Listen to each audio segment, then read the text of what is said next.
It's got to be a little overwhelming maybe with all of the change heading down the pipeline. Yeah, look, for an entrepreneur, though, it's red meat, right? I mean, crisis screams opportunity. I love it. Well, let's start with... we got to get a T-shirt made that says, for an entrepreneur, this market is red meat.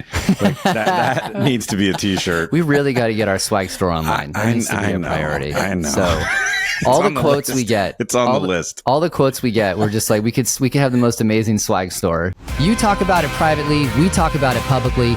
This is the Real Estate Insiders Unfiltered Podcast. Welcome again to the Real Estate Insiders Unfiltered Podcast. I'm your host, James Dwiggins, along with my co-host, Mr. Keith Robinson. Yes, sir. I want to do like a full just a whole on UFC thing at some point. Just make it super weird. Yeah, no, let's hire Buffer to do it. We don't have that kind of budget. That's true. Tell us about Eric Elfman, the new CEO of MoxiWorks. Yeah. And this was a good show, man. We covered ground, man. It was great. We talked about how ideas are easy and execution is hard, the importance of listening, how to honor the past of anything, but also have an eye towards redefining the future, disrupting yourself, which I really loved that part of the conversation. Of course, we can't have a pod and not talk about AI and what that could mean for the industry. Probably my biggest underlined highlighted note was chaos is red meat for an entrepreneur or a business person. That's a great quote. And there's a lot of chaos in our industry right now. And we have an opportunity to think about it as an opportunity as opposed to this horrifically painful thing that we have to go through. This was a fun conversation. It's going to be a great show, everybody. Tune in. Put it in your ears, kids. Eric, welcome to the podcast. We are super excited to have you on the show. Keith and I have a lot of questions we want to ask, but I'll tell you, the first one is, what in the hell are you doing getting into residential real estate right now? Woo! Like, it is a juicy time to be in our business, my friends. It's got to be a little overwhelming maybe with all of the change heading down the pipeline. Yeah, look, for an entrepreneur, though, it's red meat, right? I mean, crisis screams opportunity. And so we'll get into it here in the podcast. First of all, thanks for having me, James and Keith. I'm excited. Love your podcast. Thank you. Look, I think it's a good time to be getting into an industry in such change, not only for the agents, but tech companies are in massive flux as well. Sure. I think it screams huge opportunity. I love it. Well, let's start with... we got to get a T-shirt made that says, for an entrepreneur, this market is red meat. Like, that needs to be a T-shirt. We really got to get our swag store online. That needs to be a priority. I know. So all the quotes we get... It's on the list. All the quotes we get, we're just like, we could have the most amazing swag store. So, Eric, as I'm kind of alluding to the viewers and listeners, give them a little about your background, because this is a new industry for you, but I'd love to hear sort of, your career, the companies you've worked at. I know you've started a lot of companies in the tech space. So do a little short background on you, and then we'll jump into some real estate related questions. So, yeah, look, I appreciate it. A kind of a long, windy journey, and I won't dwell on the past too much. I'm a high school dropout without a high school degree. I had to join the Navy to get myself straightened out. Spent 8 years getting straightened out. It took twice as long as I thought, but eventually discovered my path was in technology and entrepreneurship. And so the last 25 years of my career, I founded and started 2 businesses, both of them modestly, enormously successful. The first company I founded in 98. So do the math. It was a 3-year baby when the dot-com boom hit. Yeah, sure. Yeah. Eventually grew and sold to Wolters Kluwer, and now it's an important part of their business, about 1,500 employees, and it really created the industry that is a multi-billion-dollar industry in legal tech today. Interesting. The last company I founded was On It, and it was in about 2012. And I just left that in March 1st. They went over $110 million of revenue, enormously profitable. I took that further than I ever thought I would as an entrepreneur. Normally, entrepreneurs tap out way before you get to that scale. But the company's in a different phase now. It's about driving profitability. And you'll learn here in a little bit, a lot of times that means innovation starts to wane. Right. And so this is going to dovetail right back into why I'm joining Moxie. On It is an awesome company. I'm still vice chair of the board and a huge investor in the business. They're going to do fabulously well. They're about 650 employees today and still a high growth business. Good for you. That's awesome. By the way, that whole innovator's dilemma, as you get big, it gets harder to innovate. That piece. Yeah. Absolutely. Okay, I have a question. Shocker. I always have questions on people's backgrounds, but for someone who dropped out of high school, had to go into the Navy, and then has accomplished what you were accomplished as a fellow late bloomer, maybe still blooming. Yeah, still slowly blooming. I don't know what the slowest blooming flower in the history of the world is, but that is Keith Robinson. If there's someone who's maybe like a little frustrated with their real estate career, or frustrated with where they are in life, right? What advice would you give a younger person who maybe feels like they wish they had more trajectory in their career or in their life? What'd you learn through that experience of maturing through the Navy and making that choice? Yeah, holy smokes. It's a great question. And I might test you being the oldest late bloomer. I didn't start my first tech business till I was 35 years old. That's what I'm talking about. 35, folks. 35 started his first business. Yeah. It's a lesson that it's kind of never too late. I'm a big believer in Nike, just do it. It's never a wrong time to start a good business with a good idea. I'm a believer that good ideas are a dime a dozen. It's more about the execution. Sure. But recessions are a fine time to start a business. Industries in chaos, like real estate right now, are a really good time to enter the business. Look, for me, I kind of had to set with the end in mind. And for me, it was, hey, I want to be running my own business. And I think I need an MBA to do that. I don't even have a GED, right? And so you have to really see the end in mind. And then you got to be patient as heck. And this is one of the things I don't want to disparage a whole generation of young people, but it's a lack of patience in some of the younger generations to wait it out and pay your dues. The paying your dues is it's the learning. It's where you learn, right? I was ready to start a business in my mind, but there's a lot of things I didn't understand. So I went to work for another startup before I started my own business. Yeah. And they did everything wrong, God bless them. But guess what I didn't do? What I didn't do was what they did wrong. Yeah, sure, you learned. I did a whole bunch of new wrong things, and they're all learning experiences. But look, start with the end in mind and have patience. But you got to visualize where it is that you want to be, as impossible as it might seem. Yeah. Guy with a GED with an MBA from a great college running their own businesses. Yeah. Real quick, just because I want to get a couple of these other questions in on just some rapid fire. I did want to say thank you for your service, by the way. Yeah, I think that's an important part. In the same context, is people don't understand what that means as much these days either. It's a whole, wow, I'm sounding old, aren't I? Yeah, you are. Whatever. So, but what I find interesting is I love the fact that you started your business. You said 35, is that right? Yeah. So like 35? That, people tend to be more set in their ways when they get into their late 30s and 40s. Like you start to establish that comfort. I know we'll probably talk about, companies getting stagnant and things, but I love that, man. That's awesome. And congrats on being able to do all of that without the traditional needing, an MBA from Harvard or whatever. I got a follow up. I know I'm blowing up the clock and I can't help it, but it's our podcast, so I don't care. How did you push through the imposter syndrome? Right, you had to feel at some point in that journey that like, how the did I get here? Right, how did you push through that? Because I think that's something in our industry that happens a lot. Yeah, I mean, Keith, I will tell you, I never have, right? Really? I will tell you that I still have it, but that's look, like your superpower, though. Really, like for real, that's a superpower. That's amazing. Yeah. Look, there's a book here, but I think entrepreneurs are equal part, blindly optimistic about the future, right? Against all odds. And the other half is insecurity, right? The imposter syndrome. To me, it's always, look, my past has created a chip on my shoulder that has pushed me forward. And I've learned how to manage it in a way where it's not offensive, because a lot of times that can be offensive, but I'm still not over it, man. And I don't think I ever will be. I think it's in my DNA. Yeah. Doubt me, hide and watch, right? Yeah. Right. I love it. Well, that'll lead into our first question, rapid fire, because you already kind of referenced it. So I'll start with that. Favorite book or podcast this year and why? It doesn't have to be this year, by the way, just in general. So it sounds like you have a book that you were mentioning already. Yeah, no, that's a book that needs to be written. No, his book. His book. Your book. Oh, sorry. I thought you were referencing a book that you. No. No, look, they weren't published this year, but two in the rereads, right? But two books that are driving me in exactly what I'm doing here. One is No Rules by Reed Hastings. It's about their transformation from a mail order DVD rental company to one of the most important media companies in the world and what they are today.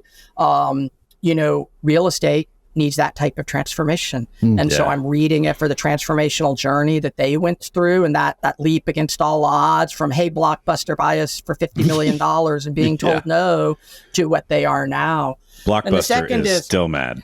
Well, they're gone, but I guess there's one left. But anyway, yeah. That's right. I think even that one closed, but that was a great documentary. I think so. And the second book is The Advantage by Patrick Lencioni. And if folks have not read that, it's just one of the many systems for instituting organizational health into an organization. Some people call it culture, but I'm a big believer in organizational health. So I roll this out in all of my companies. It's the only way leadership and young companies can do great things. It implies a level of connectivity. We have daily stand-ups. I have a daily stand-up every day with my leadership team. Some people say, what could you possibly do for 30 minutes every day? I promise you fill the time with important things. And so The Advantage is one of a million systems to institute an organizational cadence and an organizational rhythm in a company that creates health. And I'm a believer, pick anyone. It doesn't have to be the event. Pick one. And if you're trying to do big things and hairy things, you have got to have a system for organizational health. Patrick Lencioni is one of my favorite authors. He's also a Bay Area guy. I actually met him once in passing. I remember it. He would not. But one of my favorites. Pick up any of his books and you'll have a great experience. Okay. Just a side note for lesson before we go to the next question. Don't ever do a keynote talking about how Blockbuster's gone in the town where there's the one Blockbuster left. That's right. You did that. Literally the one town. The only town it was in existence still. I did a keynote using that analogy and everybody in the audience is laughing. And I'm like, this wasn't actually supposed to be funny. I don't know why everyone's laughing. And they're like, the only Blockbuster left in the United States is in this town. That's funny. You should go do it again because I think it's gone. Okay. Man. If you could have the second rapid fire question, if you got lunch with one person, current or historical, who would it be and why? Yeah, look, I'm going to be your typical nerdy guy. It's Steve Jobs. Nerds. Yeah. That's a good one. Actually, no one's chosen him yet. Is that That's right? true. You haven't had no one's chosen him yet. People like me. Look, that's a good one, by the way. He was a mean, nasty man, right? So one lesson here, he's not perfect. Nobody is perfect. Look, it's not that I admire him for being mean and nasty. You just have to know that the people you admire have bad sides too. But exactly. But look, what he was great at, he was the best at. Yeah. And it was seeing product market fit for a set of users, us, that didn't know we needed. Now, look, if you think about it, and I'm a big believer, there is nothing new on earth. Groupon wasn't new. Coupons existed. Google wasn't new. If you look at what Apple did, computers weren't new. Phones weren't new. Tablets weren't. But what he did is he perfected every single one of them in user-focused ways. That's the part I admire. It's really product market fit before there's even really a market. And you could arguably say the company's never been the same since. No, they haven't. They haven't. Period. I mean, they've still done pretty well. Tim's trying hard, but it's not. It's not the same company. Well, they haven't innovated. What they've tried to innovate has failed. Right. It's not been the most successful. You can't recreate Steve Jobs. You can't recreate Bill Gates. They will never be the same. But why is that journey important to me? Part of my suspicion is that what MoxiWorks, this whole industry needs to get back to is product market fit. A lot of these companies found it 12, 14, 15 years ago, but this is a whole different world, right? This is an industry ripe for disruption. So even older companies have to go to product market fit. And that's one of my superpowers. I don't do many things really well. I do 3. And the rest I pretty much suck at. But one of those things is thinking about product for the industry. So I'd love to take that into a question because there's a lot of mergers and acquisitions going on in the real estate space, not just on tech. I'm talking about just brokerages. And you're going to see a lot of this coming up, by the way. Keith and I have been through these cycles many times now. Probably this will be one of the greatest you'll see in a long time of M&A. So I want to ask you this question. So how do you approach coming in as the new CEO in an established company? how do you approach the existing team? Like, what's the starting day one? You started basically a month ago in June, and like, what does day one look like? The first week, the second week, like, what is your approach to getting established? Because I think a lot of people could learn. You've done this before, and obviously you're very smart and you understand this. So give some people some thoughts on how you do it and just what they could learn from that. Yeah, look, it's a good question. And I've been here 2 months, by the way, so you shortened my tenure. But sorry, 2 months. It's two whole months, so it's a totally 2 whole different months. answer. 2 whole months. My bad. But no, look, it's a great question. And I'll back up for just a second, because if you think about it, I've only ever been a CEO of a business that I founded. So talk about imposter syndrome. Yeah. Am I only a CEO because I make myself CEO and no one says no, right? And I've only been a CEO in businesses and legal tech. So everybody needs new challenges in their life. So 2 new challenges: taking over someone else's business, the first CEO change this business has ever seen, and in an industry that I know literally nothing about. So with that kind of as a backdrop, how did I approach this? I did a lot of listening, before I even accepted this position.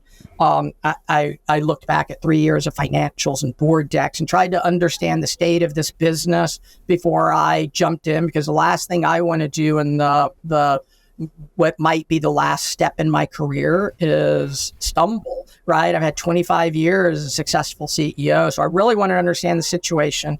There were challenges in this business, like there are challenges in every business, but I knew them coming in. And so what the first month was a bunch of surprises. What I needed to do is assess the team really quick, and I needed to get the team aligned. I had a thesis that what this company needed to do to transform was already known by the employees of the company. I needed to surface it. Another one of my thesis was this was a team ready for change and ready for a type of operating cadence and organizational structure that I wanted to bring. And I found both of those to be true. And so we set out on talk about rapid fire questions. And I know this is not a rapid fire answer. We set out on rewriting the budget for the rest of the year and doing deep strategic planning for the rest of the year. So 2 months in, we have a new budget. We've got a whole new strategy for the back half of this year that leads us up into the transformed company that we want to be next year. We're spending money writing software already. We're transforming the business. We had to do all that in real short order. And this is in a company like a lot of tech companies that isn't used to getting together. A lot of employees today don't want to be told where to work, how to work, when to work. And so we definitely feel that here in the Seattle area. But I got people coming in from around the world going shoulder to shoulder for the last 2 months, because you can't do great, big, hairy things over a screen like this. Yeah. Interesting. Great point. Interesting. Yeah, there's a great book that I used when I was doing an M&A on the real estate side called The First 90 Days. I forget the author. I'll look it up and mention it at some point. But if you're looking, if you're going to be taking out, not you're already doing it and doing it well. But for anybody listening, if you're doing it for the first time, First 90 Days is a great book. So I got an industry question, because I'm always so curious about this when people from outside the industry decide to cannonball into the crazy pool of residential real estate. Do you have a process for learning a new industry, or as you were looking at the industry, you just wanted to come on the most famous podcast for residential real estate? You figured that's how you'd learn, or what's your process for how you sort of try to internalize any new industry, or for you, this one? Yeah, look, and it's a first, right? After 25 years entering a new industry. So it's not like I have a well-honed process I have used before. But look, what I did was take very seriously the responsibility to learn the industry. Does the CEO need to be the most knowledgeable person about the industry? Maybe not, but 3 months in, and I've got another month to go. 3 months in, I want to be able to talk with some of our biggest real estate franchise customers and have them not think, "Ooh, he doesn't know what he's talking about," right? But perhaps he's been in this industry a little longer than I thought. And so, look, first of all, I took the weight of this responsibility to heart. And I've dug in and I spoke with everybody I possibly can, from partners to customers to the employees. I listen a heck of a lot more than I talk right now. I kind of do that in general as a CEO. I think it's a good time to, understand the history of this industry and where it was leading up to 22 and the raising interest rate environment, but to also kind of have fresh eyes and then wipe all of that off the board and say, what is life like today for an agent? Forget about what it was. I think we can all agree it's going to be harder to make money as an agent going forward than it was in the past. Humans have short memories. We'll be back to the excessive days in the lower interest rate environment. We'll get back to those days again. It's going to be a long time. What? So, no, come on. I need it tomorrow, Eric. I've got like vacations and stuff. I don't want to hear that. If you could say not long time, we would sure appreciate that. No, but you're right. I can tell this is the first time we've ever chatted. First time we've ever met is actually right now on this podcast in the green room before. But you do have a curious soul, and you ask really good questions. And so my intuition is that has served you well in this process of trying to figure out this beautiful mess that we call residential real estate. So, well, I'd like to piggyback on that because I actually love listening to people that come into the industry with a fresh perspective. So ironically, there's another gentleman named Eric, who's the new head of Remax Holdings. So he's running all of, Remax International and all the entities underneath it. And he's from Dish, also no real estate background. He's actually going to be on our podcast soon as well. But I wanted to ask you your perspective, sort of this outside fresh perspective on all these legal challenges. You've obviously read about them. You couldn't possibly in real estate not know about them. And you've seen all the headlines and everything else. What is your take on all of this? Just from somebody who's, it can be counter to what the industry thinks, but what is your opinion on all of this stuff that's going on? I'd really love to hear your thoughts. Yeah, look, it's a good question. And just back to your comment about Eric and people from outside the industry real fast, James. Being so young and so new in the industry, I don't mind looking stupid and asking the dumb questions. But part of what I think is going to be key to Moxie's transformation, perhaps this industry's eventually, is people asking the why not questions, or the why can't we questions that folks have been beaten down on. Look, first of all, I need to say, I barely know this industry. I can spell NAR, and I've read the NAR settlement, and I've tried to understand it. But look, I am wholly unqualified to answer the question that I'm about to dive into with an answer and an opinion. Look, to me, and I don't know what the industry thinks, honest to God. I don't know what you two think about this, so I could be counter to you too. Good. That makes for a good podcast. Yeah, good. Let's argue about something. Look, to me, it looks like a big old tax, right, on brokerages and agents. To me, the clear winners are lawyers, right, on both sides. I can't tell that the consumer is going to be a clear winner, maybe, but I'm hard-pressed to believe that commissions are going to be lower for a seller overall than they were before this. And so it's a tax, and it's putting the more pressure on an industry already under tremendous pressure with people not wanting to sell, high mortgage rates, relatively speaking. My parents had a 13% mortgage rate, by the way. Right. So historically speaking, this is not bad. It seems like a big old tax and an unnecessary weight on the industry that didn't need it at a very rough time. We agree. Basically, Cliff's Notes. Yeah. So. Yeah, that's a great way to articulate it. It's definitely been a weird few years, so it's interesting to hear that from. I really appreciate that, by the way. And it didn't matter what you said, because everyone's entitled to whatever direction they want to go with it. But your comment about this is about the lawyers has always been about the lawyers. This isn't about anything other than money for the lawyers. Just for perspective, so you can have a little bit of context, because Keith and I do know a lot about this. Yeah, but go ahead, James. I love it when you do this. Go ahead. No, I'm not going to go on a big old soapbox. Out of the $1.5 billion that the industry will end up paying in total. At most, they're going to get $500 million of that. Yeah. And then the $1 billion that's left is going to get divided out by the consumers, and will end up with roughly $18 to $25. $18 to $25 for their pain and suffering. Okay, screw it. I'm going to go on my rant. It's absolute ridiculous thing. The entire legal system in this country is so completely corrupt. It's extortionist. Yeah, it is. No, I know. They can sue for anything. You have to hire a lawyer to defend it. They know what the costs are going to be to go to trial. They know that you're going to settle is going to be cheaper. I mean, it is just. Anyways, moving on. Thanks for that. Hold on, James. Let's pile on for a moment. Look, you too, Eric. Go. I just spent 25 years of a career in legal tech, and I didn't go into what we did, but our whole job was helping corporations spend less with law firms. Right. And so all of the software that Onnit created was helping corporations be more efficient, require less use of inefficient paid by the hour resources. So I am with you, brother. So people probably don't know this, but I have an aunt and uncle who are married. One was to each other, to be clear. One was an attorney, the other a judge. Most awkward relationship humanly possible we've ever run. Thanksgiving must have been awesome. It was amazing and uncomfortable because everything was an argument and debate. But what's interesting is having talked with them, it is a system that is so backwards right now, and it is absolutely designed around the lawyers. The irony of the whole thing to me is they're claiming the industry is propping up compensation through their claims of antitrust. There isn't an industry designed more around propping up compensation than an industry where you can sue for anything, knowing that a defendant lawyer has to get involved and they are going to run up the bill. Yeah. Yep. That's legal extortion is what it is. Yes. So there are times where class action lawsuits have really helped and protected people. It's not 100% of the time. I mean, that Verizon one where I got like 10 cents back in the mail, that was a good one. Yes. So, yeah. Yes. All right, let's take it back to I got a question. I do have a question. So, Moxi's been around for 14 years, I think. You come in as the new person, the new CEO. Just share your vision. Like, part of your process must have been doing a lot of really deep, slow thinking about what MoxiWorks could become and celebrating the successes that they've had and getting to where they are. And what's your vision for what MoxiWorks will become?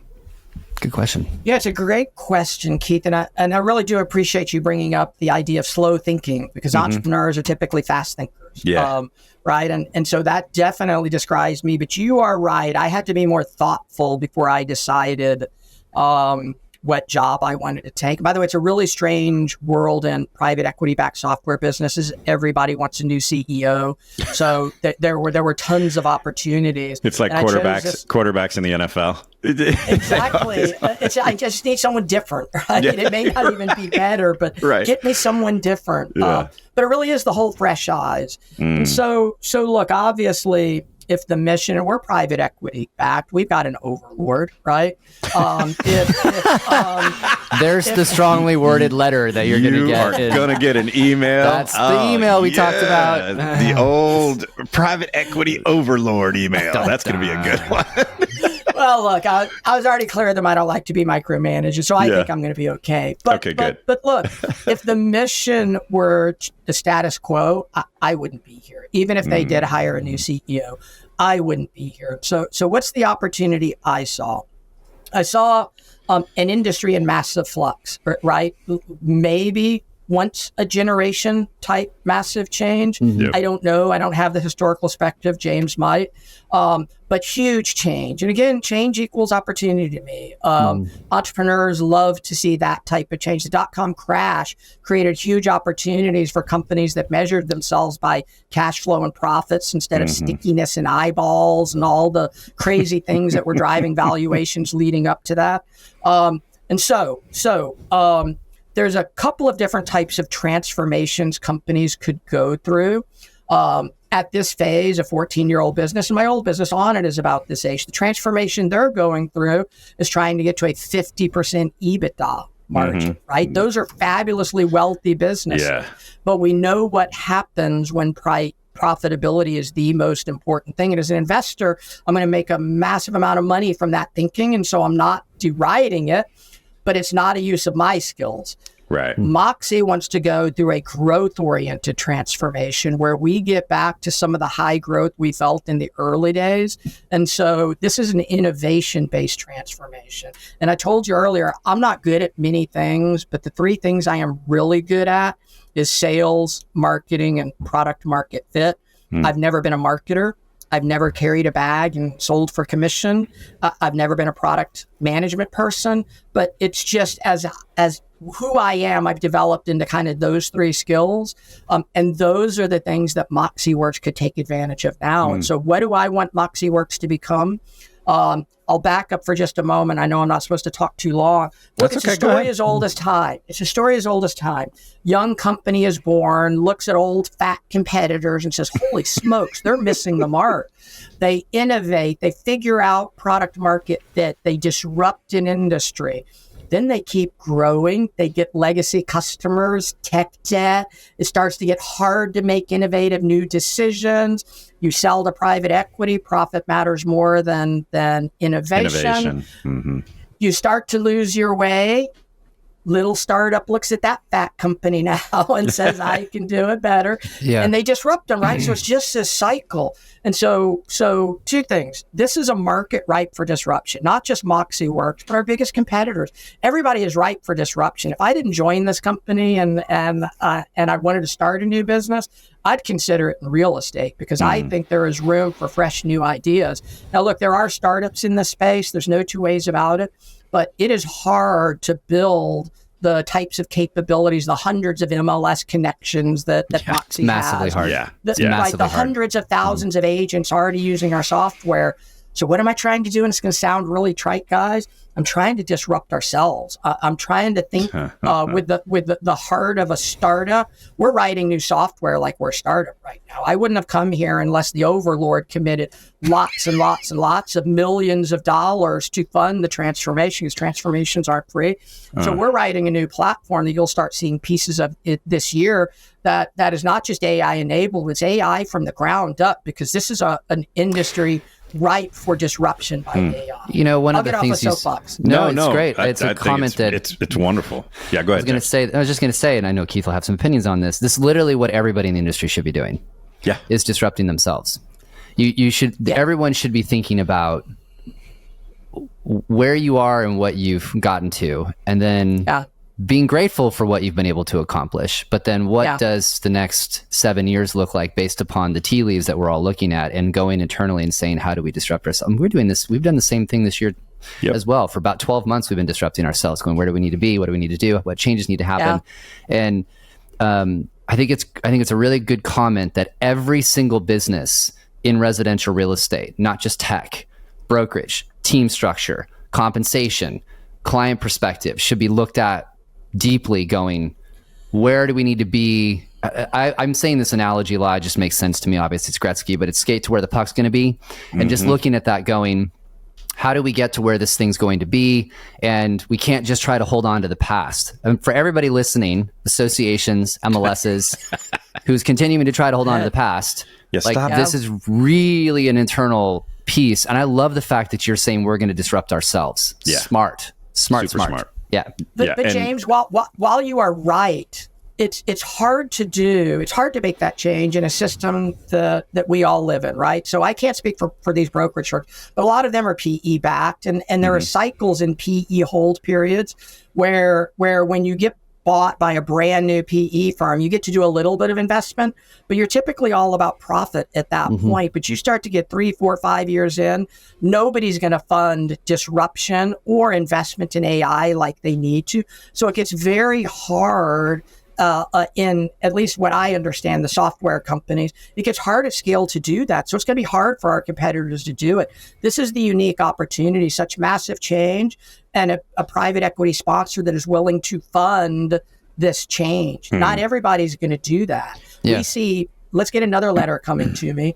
We see a lot of hollow rebranding going on in this industry right now. I won't say the names, but to me, it smacks of painting lipstick on the pig as opposed to reinventing themselves. So we're not going to get sucked into this until we're ready to really pull out the guns. I'm from Texas, I think I can say that, to pull out the guns and get into a real fight with the industry.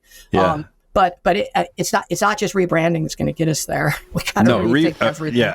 All due respect to every marketing department, but a rebrand that's not an innovation, right? No. I mean, it might feel innovative, right? But that isn't changing. It's really what I heard you say, which I think is a really brilliant synthesis. And I don't care if you've been in the industry just as an agent for 15 years or a big team or a brokerage, Moxie, what I heard you say, and tell me if I got this wrong, but you have this unique moment in the industry that's colliding with a company that has a great footprint and foundation, but is willing to innovate, but with that foundation at a time when there's chaos in the industry.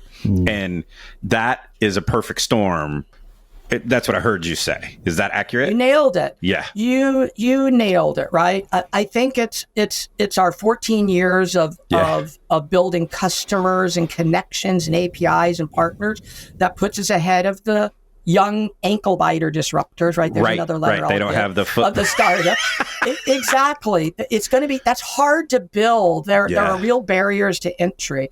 And I think our willingness to invest in our future and rethink everything is what gives us an advantage over our bigger, lazier, fatter competitors. So here's what I would say. That if you're a 10-year agent, a 10-year brokerage, a 10-year anything in residential real estate, now, if you haven't already, well, some of this change is being forced upon us, right? Like rethinking the buyer experience and all that stuff. But like, you have an opportunity and a massive competitive advantage because you've got experiential learning and a foundation to come into this chaos with. And if you can stop, to James's point, trying to figure out how to do it the old way, but differently, and push and lean into the change and how you can reinvent your business based around the change, that's where you get this buzzword. If you're playing business buzzword bingo at home, that's where you get the flywheel effect into your business, though, where you really get a huge competitive advantage. And I want to, anyone listening, if you aren't already, it's time to recalibrate how you're looking at this and look at this as, how do I reinvent myself? Not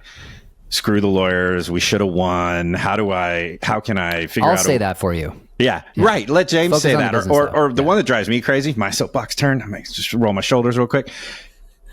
Industry, stop, for the love of everything important to you. Stop trying to figure out some clever way to communicate what your seller's willing to offer. Like, stop. That has to go away.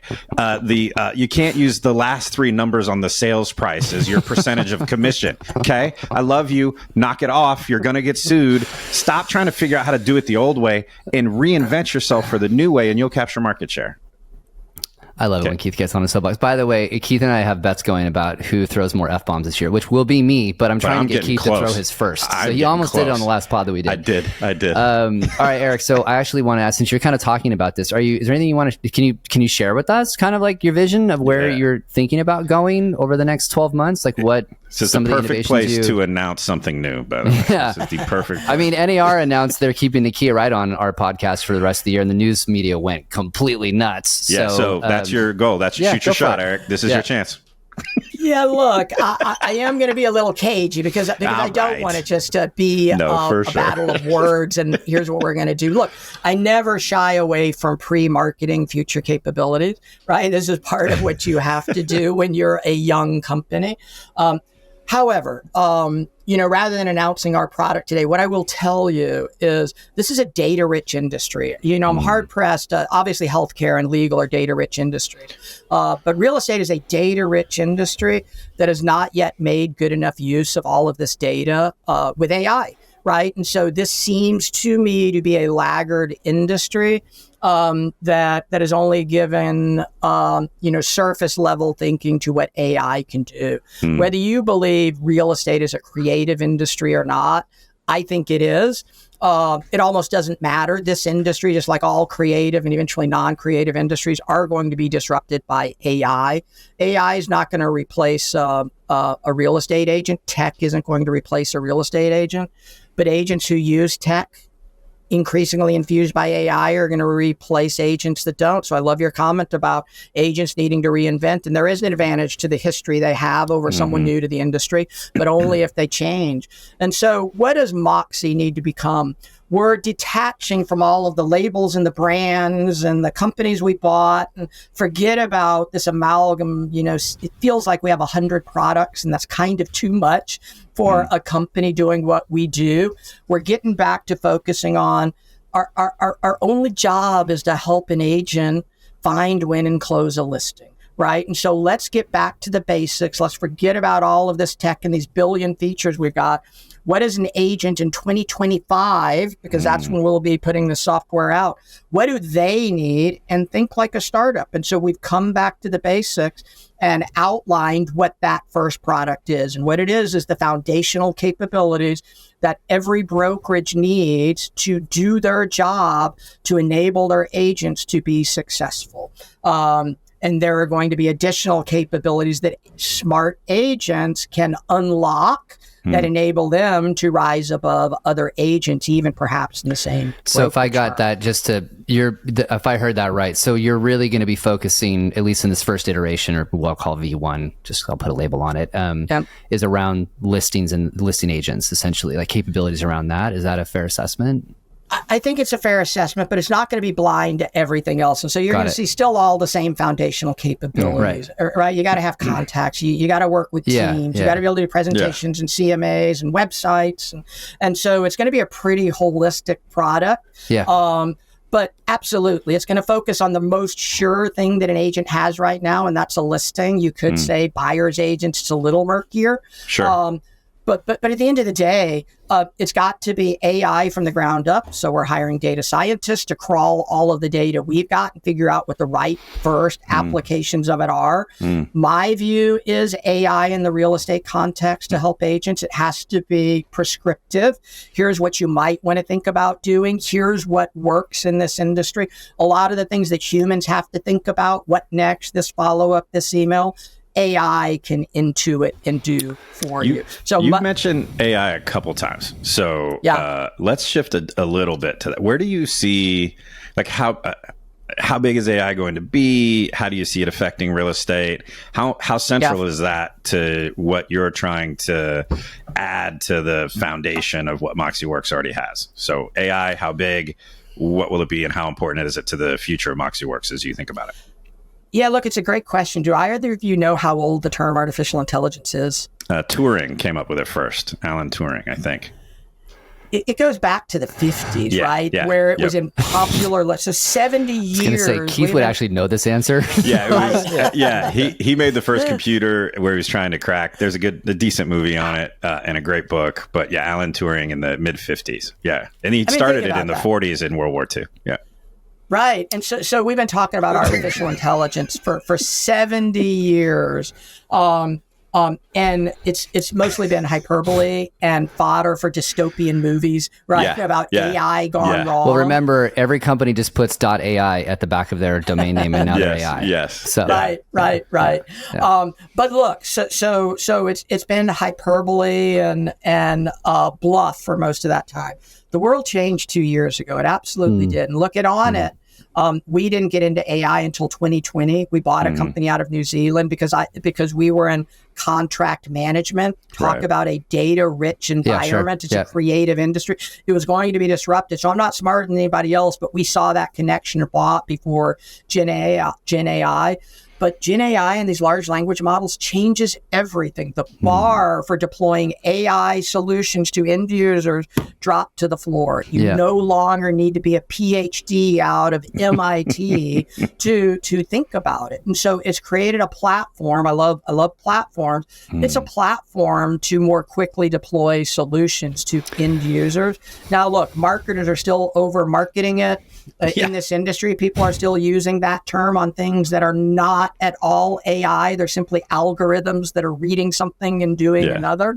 So it's people are still going to exactly. People are still going to overmarket it. But I think there's a real application to look at this entire industry. What does it take to close a home? What are closing cycle times? What do good agents do versus bad agents? How do we put that into the software and make the software do more for the end user and not have them think about it? You know, this is an industry that we deploy incredible technology to brokerage firms and agents that most agents don't really use to their full capability. That's frustrating, right? And so how do we just help the software do more of what they really ought to be doing anyway? And that's kind of what we're getting back to. So for MoxiWorks, if there weren't an AI component here, imagine a startup issuing new software in 25 that has no AI in an industry like that. It would be just crazy. So it is central to what we do.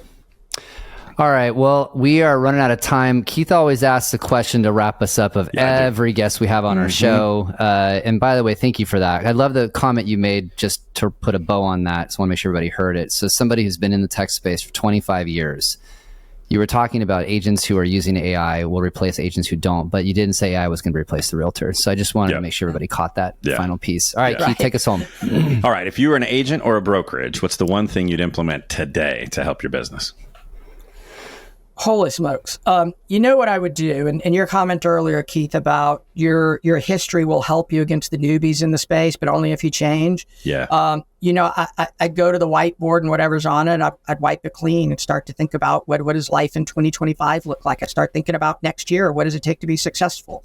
And forget about all of your preset notions and all of the little things that have worked for you in the past. I would do exactly as you said, Keith. I would rethink it all. I've never been an agent, so I don't know the one thing. But what I do know is when you are faced with massive change, and you have got to do more with less, you got to use technology. Yeah. This goes all the way back to the Industrial Revolution and before. Mm-hmm. This isn't new. We're talking about a cotton gin back then to get ahead. Right. You got to use more technology. Whatever you've been doing, you got to use more technology. I'll add one piece. If changing all of your business feels too daunting for someone, just whiteboard the buyer experience in the buyer side of your process, because that's the most critical piece to reinvent, right? Yeah. For 2025.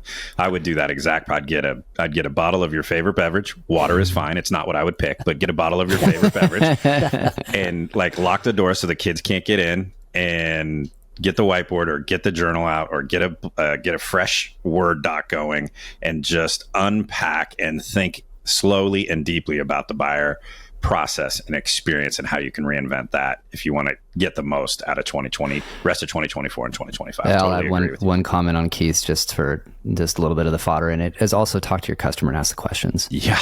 To spend some time going to some past clients and asking them, like, what did you like and not like about the experience, and just do a lot of deep learning, because I think you'll find that a lot of the stuff we think isn't exactly what the customer thinks. So yeah, Eric, it was so great to have you on the show. Genuinely, I know it's new and it's got to be exciting, and I love the bravery to jump into this industry. I do agree with you, by the way, 100%. There's so much opportunity right now, and I think that people look at it from that perspective. They can see the path.